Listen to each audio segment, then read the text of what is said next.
Hello, good morning. कैसे हैं आप लोग? उम्मीद है आप सब अच्छे होंगे। और मैं आपका दोस्त रंजन कुमार फिर से उपस्थित हूँ एक नए वीडियो में। और आज का जो हमारा टॉपिक है वो है कंप्यूटर मेमोरी। और ये कंप्यूटर एप्लीकेशन का पार्ट है।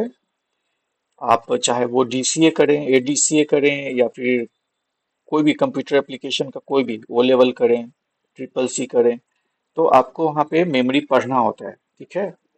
तो आज हम लोग देखेंगे कि कंप्यूटर में मेमोरी क्या होता है, इसके कितने टाइप्स होते हैं और किसका क्या काम होता है। ठीक है। कंप्यूटर कैसे डेटा को स्टोर करता है ना, उस डेटा को हम लोग कैसे एक्सेस करते हैं, तो ये हम लोग अभी देखेंगे।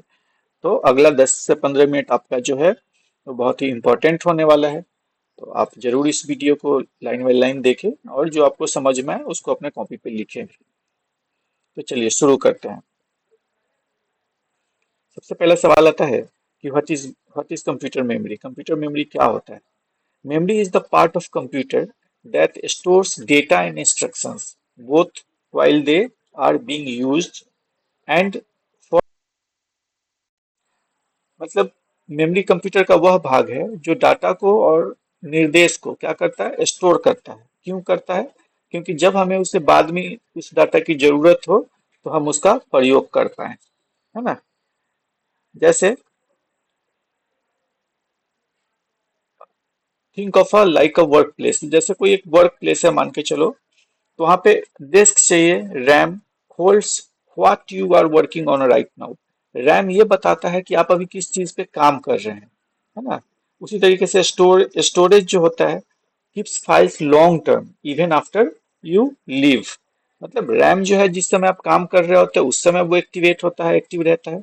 और स्टोरेज जो आपका होता है वो क्या करता है, लंबे समय तक आपके डेटा को रखता है। ठीक है। उसी तरीके से एक स्टिकी नोट्स होता है, जैसे cache memory, quick reminder for things used often. ये क्विक रिमाइंडर है ना। तो तीन तरीके से मेमोरी वर्क करता है। डेट्स हो गया, फाइलिंग कैबिनेट हो गया, स्टिकी नोट्स हो गया, ये सब जैसे आप यूज करते हैं उस तरीके से। एवरी डिवाइस नीड इट्स, है ना। हर हर जो उपकरण है उसको इसकी जरूरत होती है, चाहे वो फोन हो, लैपटॉप हो, है ना, गेम कंसोल हो, सर्वर हो, है ना।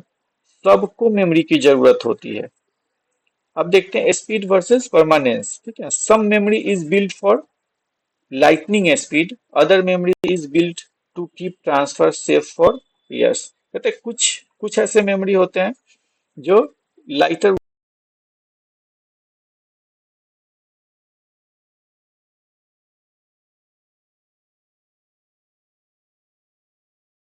रखने में मदद करते हैं। आगे देखते हैं ये सब कितने तरीके के होते हैं। There are two types of memory. There are two types of memory. दो तरीके के मेमोरी होते हैं इन एनी इलेक्ट्रॉनिक डिवाइस। ठीक है। चाहे वो कंप्यूटर हो चाहे मोबाइल हो। एक होता है प्राइमरी मेमोरी, एक होता है प्राइमरी मेमोरी, एक होता है प्राइमरी मेमोरी, और दूसरा जो होता है आपका वो होता है secondary memory. Right, right. Primary memory के अंदर में रैम, रोम और कैश मेमोरी आता है, जबकि सेकेंडरी मेमोरी के अंदर में hard disk, SSD, hard disk, SSD and USB, ये सब आता है। ठीक है ना। रैम जो होता है वो टेम्परोरी वर्किंग मेमोरी होता है। रैम में हम कोई भी चीज़ को, डेटा को टेम्परोरली रखते हैं, जबकि रोम में परमानेंट स्टार्टअप इंस्ट्रक्शन होते हैं। कैश मेमोरी जो होता है ultra fast CPU side speed, है ना, सीपीयू को अल्ट्रा फास्ट होने में ये मदद करता है। जबकि अगर सेकेंडरी स्टोरेज को आप समझें तो इसमें एच जो होता है स्पिनिंग मैग्नेटिक हार्ड ड्राइव पे ये काम करता है। इसके अंदर में एक हार्ड ड्राइव लगा रहता है जो मैग्नेटिक प्लेट के ऊपर में ये डेटा को स्टोर करने का काम करता है। उसी तरीक़े से एसएसडी है, ये फास्ट फ्लैश बेस्ड स्टोरेज होता है। फास्ट फ्लैश बेस्ड स्टोरेज होता है, जैसे जिस तरीके से आपका पेन ड्राइव होता है उस तरीका का स्पीड इसमें होता है। ठीक है। उसके बाद एक यूएसबी होता है या क्लाउड पोर्टेबल रिमोट स्टोरेज, है ना। या तो यूएसबी में आप डाल सकते हैं या फिर क्लाउड पे आप डाल सकते हैं। दीजिएगा वो दीजिएगा वहाँ से माइक, हाँ, नीचे नीचे, हाँ, सॉरी। तो ये हम लोगों ने देखा। अब रैम को समझते हैं, थोड़ा डीपली समझते हैं। रैम का पूरा नाम रैंडम एक्सेस मेमोरी होता है। रैम का पूरा नाम क्या होता है? रैम का पूरा नाम रैंडम एक्सेस मेमोरी होता है। ठीक है, रैम का पूरा नाम क्या होता है? रैंडम एक्सेस मेमोरी होता है। और व्हाट इज डज, ये क्या करता है? RAM temporarily holds the program and files you are actively use so the CPU can reach the instantly. RAM जो है ना, एक शुरुआती जगह प्रदान करता है किसी भी प्रोग्राम को खुलने के लिए, ताकि सीपीयू जो है उसको तत्काल वहाँ से रीच कर पाए, उस वहाँ तक पहुँच पाए। ठीक है ना। वाई मोर रैम्स हेल्प्स, है ना। More RAM means more program can stay ready to go at once, which is why heavy multitasking need for it. कहता है कि ज़्यादा रैम होगा, वाई मोर रैम्स हेल्प्स, मतलब ज़्यादा रैम क्यों मदद करता है? क्योंकि अगर ज़्यादा रैम होगा ना, तो हम ज़्यादा, एक से ज़्यादा प्रोग्राम को एक साथ ऑन कर पाएंगे, स्टे कर पाएंगे उस पर और काम कर पाएंगे उस पर। टिपिकली रैम की जो कैपेसिटी होती है वो इंट्री लेवल कंप्यूटर्स में 4 से 8 GB होता है। ठीक है, आजकल जो लैपटॉप आ रहे हैं उसमें 16 GB तक ठीक ठाक माना जाता है, लेकिन जो लोग गेमिंग या क्रिएटिव वर्क पे यूज़ करते हैं उनके लिए 32 GB रैम आजकल कंप्यूटर और लैपटॉप में आ रहे हैं। तो ये था रैम के बारे में सब कुछ, ये था रैम के बारे में सब कुछ। अब देखते हैं रोम क्या होता है। रोम का पूरा नाम रीड ओनली मेमोरी होता है। रोम का पूरा नाम रीड ओनली मेमोरी होता है, और ये भी एक तरीका का प्राइमरी मेमोरी होता है। व्हाट इट डज, ये क्या करता है? ROM stores the essential startup instruction of device need the moment it power on before operating system even load. कहता है कि रोम जो है शुरुआती इंस्ट्रक्शन को रखता है, शुरुआती इंस्ट्रक्शन को, प्रोग्राम को अपने अंदर रखता है। वैसा इंस्ट्रक्शन जो कंप्यूटर को बूट होने से पहले, ऑपरेटिंग सिस्टम लोड होने से पहले जो प्रोग्राम सब ज़रूरत होती है, जैसे कंप्यूटर बायोस हो गया, EAFI फॉर्मवेयर हो गया, माइक्रोवेव और वॉशिंग मशीन का कंट्रोलर हो गया, गेम कंसोल स्टार्टअप रूटीन हो गया, प्रिंटर एंड राउटर फॉर्मवेयर हो गया। मतलब ये वैसे रोम में वैसे इंस्ट्रक्शन होते हैं, वैसे प्रोग्राम्स होते हैं जो उसके बड़े प्रोग्राम को खुलने से पहले उस डिवाइस को स्टार्ट करने में जो मदद करता है।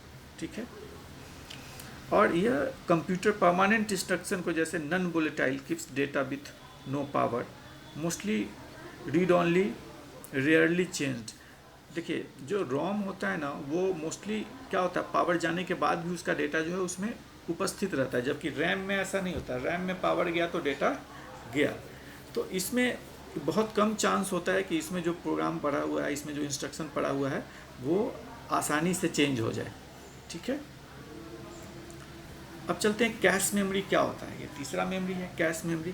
कैश मेमोरी 3 तरीके के होते हैं, L1, L2 और L3।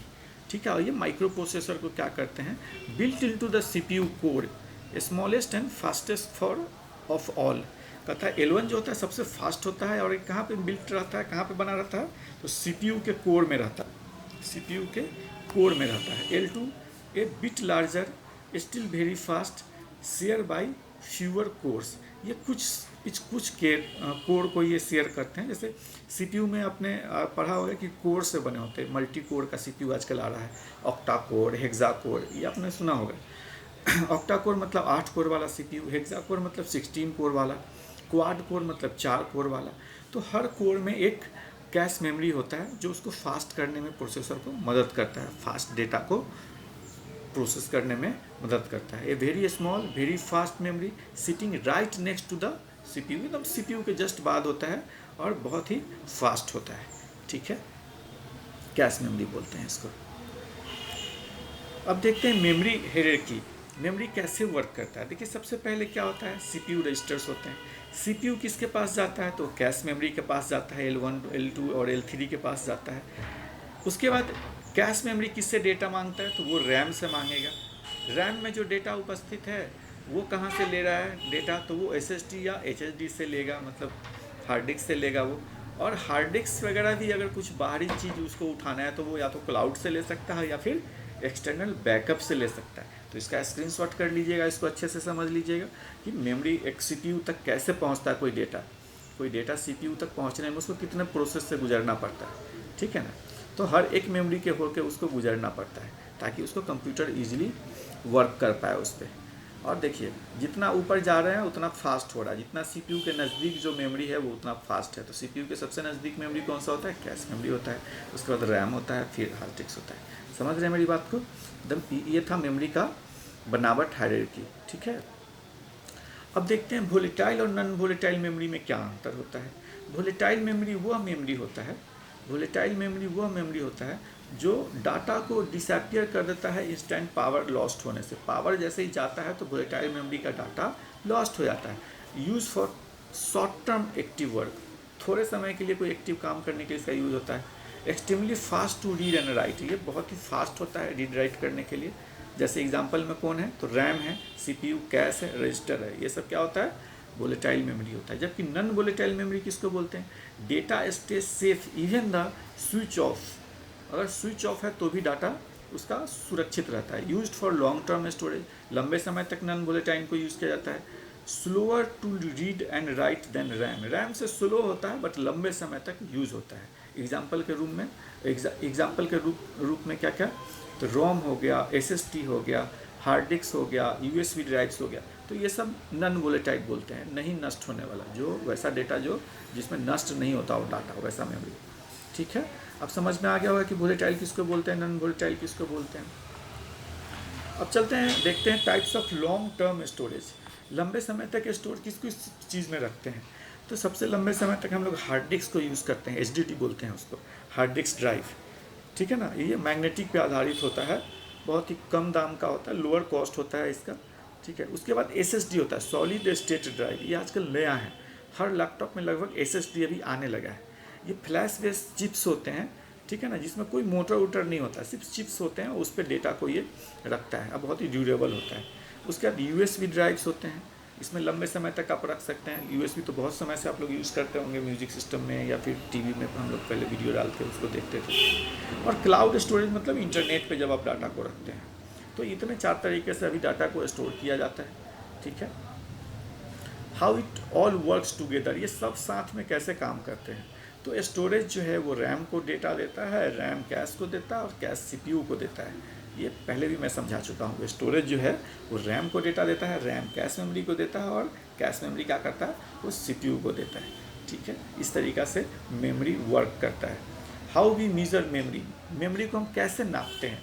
Every unit is 1024 times bigger than the one before it. जैसे 0 और 1 को स्मॉलेस्ट यूनिट कहा जाता है, बिट कहा जाता है। जब 8 बिट साथ में होते हैं तो उसको बाइट कहा जाता है।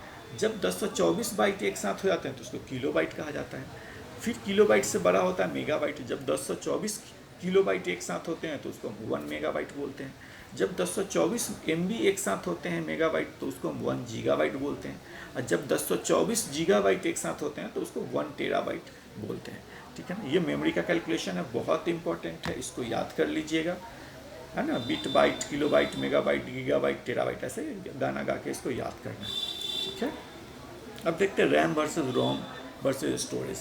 अभी रैम, रोम और स्टोरेज में क्या अंतर है? स्पीड को देखें तो रैम वेरी फास्ट, रोम फास्ट है और स्टोरेज स्लोअर होता है ना। मतलब सबसे ज़्यादा फास्ट रैम ही होता है ना। वोलेटिलिटी देखें तो वोलेटाइल होता है रैम, नॉन वोलेटाइल होता है रोम और स्टोरेज भी नॉन वोलेटाइल होता है। और टिपिकल साइज़ देखें तो रैम जीबी में आता है, रोम एमबी में आता है और स्टोरेज भी जीबी या टीबी में आता है ना। एडिटेबल देखें तो रैम जो है ये कॉन्स्टेंटली एडिट हो सकता है और रोम जो है रेयरली एडिट होता है, नॉर्मली एडिट नहीं होता है उसका डेटा, जबकि स्टोरेज में आप एडिट कर सकते हैं। मेन रोल क्या है रैम का? तो एक्टिव वर्क प्लेस पे यूज़ होता है। रोम स्टार्टअप इंस्ट्रक्शन को स्टार्ट करता है और स्टोरेज जो है लॉन्ग टर्म फाइल्स को अपने अंदर सेव रखता है। ठीक है, अब की टेक अवेज क्या है? Memory stores data and instructions. ठीक है, प्राइमरी एंड सेकेंडरी हम लोगों ने देखा, वोलेटाइल, नॉन वोलेटाइल हम लोगों ने देखा और हायरार्की देखा भी हम लोगों ने। ये 4 टॉपिक ऊपर में